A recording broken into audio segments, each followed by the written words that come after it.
Hi, good afternoon. It's your boy Big Rich. Breaking news right off the streets of New York City. You know how we do business time.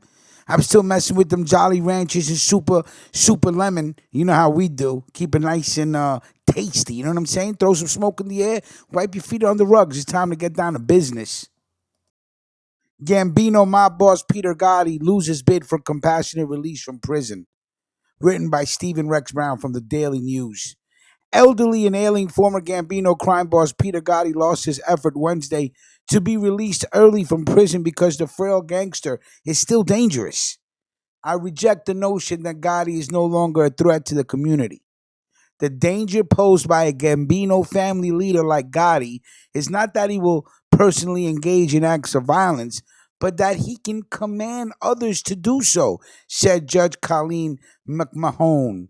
Desgraciadas Kavats. The 80-year-old mobster filed a surprising request for compassionate release in February, citing an array of ailments including heart problems, dementia, blindness, and cancer.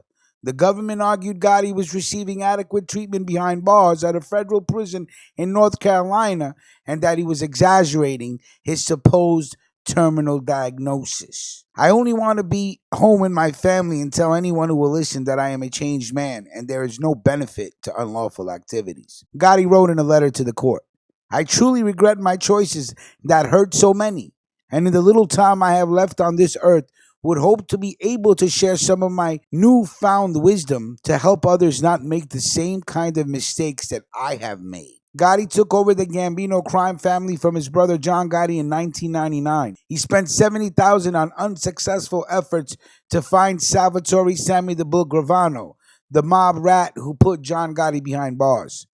Peter Gotti ordered two subordinates who used aliases and changed their appearances to travel to the West Coast in Arizona and look for Gravano. He was also instrumental in extortion schemes of labor unions and construction companies beginning in the 1990s.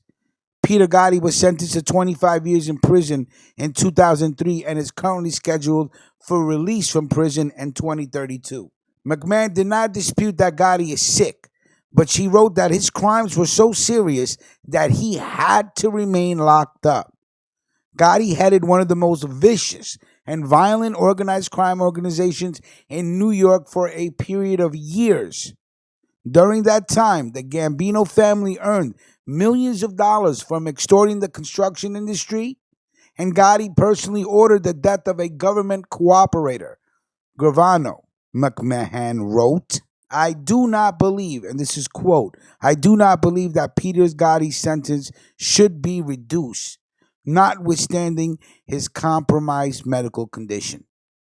All right, you heard it here first. Big Rich, Mob Story, Season 2, you know how we do. Breaking news, go light up and bless the atmosphere. Salute.